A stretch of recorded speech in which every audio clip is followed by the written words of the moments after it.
Hello everyone, Dr. Victoria Skirbo here on the road in Carlow, Ireland with the Seeds of Transformation.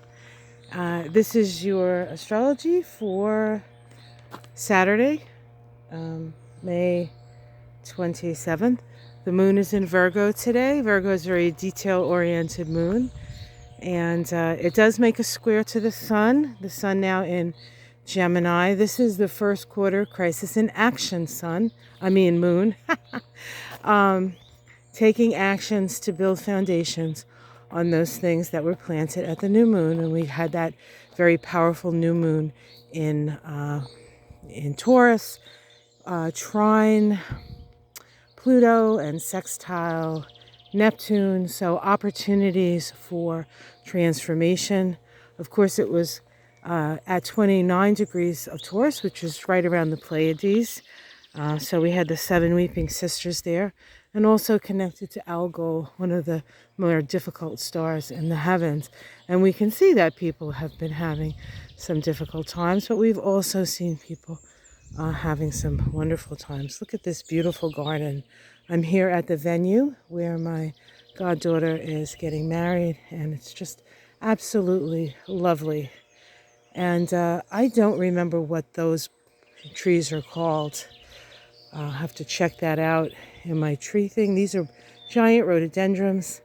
And I believe here this is a yew, Y-E-W, not Y-O-U or H-U-G, yew, which is a tree of the shaman and a tree of rebirth and traveling to the underworld and coming back up. I believe that's what we're looking at here.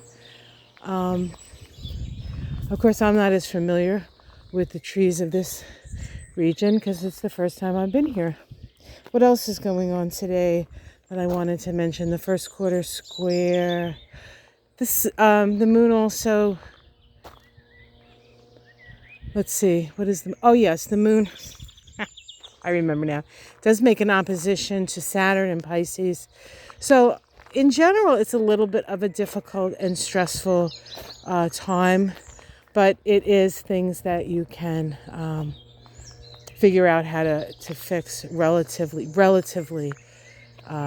It's more personal stuff, along with the stuff that's going on out in the world that's more collective, which is very difficult. But you feel the tension. You can only deal with what you can deal with. So don't worry about things you have no control over at this time. Just deal with the stuff that's in front of you, and we're all going to get to the other side of this. Look at these beautiful flowers. Oh my God. I don't know if they smell. Hold on a second. Oh, it's a honeysuckle. I know it looked like a honeysuckle, but I wasn't sure. But it smells like a honeysuckle too. Some rhodies, some azaleas. And I believe that white bush there is a fairy bush. And we were told not to pick it, not to touch it. Else our ancestors will be cursed, and we'll lose our cattle if we have any. But it's such a beautiful, magical, mystical country full of just really helpful and funny and lovely, lovely people. All right, guys, I will see you again tomorrow. Take care. Namaste.